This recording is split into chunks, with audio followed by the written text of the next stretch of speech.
In today's video, I'm going to teach you how to change margins in Google Drive. If you're someone who regularly works with Google Docs, you might find moments when you need to adjust the margins to better fit your document's layout. Perhaps you're formatting an important report, or just want to make your document look more organized. Whatever the reason, I'll guide you through the process step by step, so let's get started. First, open Google Drive by navigating to drive.google.com. This is where all your Google Docs sheets and slides are stored. Once you're on the home page, you will notice a new button towards the top left corner of the screen. Click on this button. It's the starting point for creating any new document within Google Drive. Next, a drop-down menu will appear. From this menu, select Google Docs. This will open a new document where we can begin to customize the page setup, including altering the margins according to your preference. Once your new Google document opens, direct your attention to the upper left section of the document interface.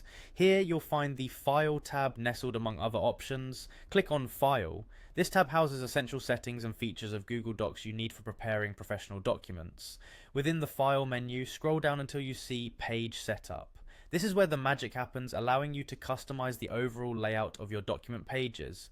Click there to open the Page Setup dialog box. In the Page Setup box that appears, you'll immediately see options for margins. Margins control the amount of space between the text and the edge of the paper, so adjusting these can be crucial for fitting your content properly. Here you can specify the size of each margin individually. Let's start with the top margin. Click on the space next to top and enter your desired measurement in inches. Ensure you think about how much text you want at the top of the page, especially if you plan to add headers or titles. Next, do the same for the bottom margin. Just click on the space next to bottom and type your preferred size. Adjusting the bottom margin can help if you're including footnotes or just need a balanced look. Afterward, turn your attention to the left margin. Type in your chosen measurement next to left. This is particularly important if you're going to bind your document or need space for notes on the side.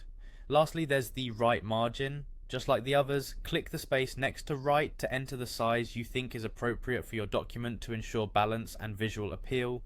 Once you've made your changes, simply click Done. Your document will now update with the new margin settings. You can now fill your document with content knowing it's formatted just the way you need it.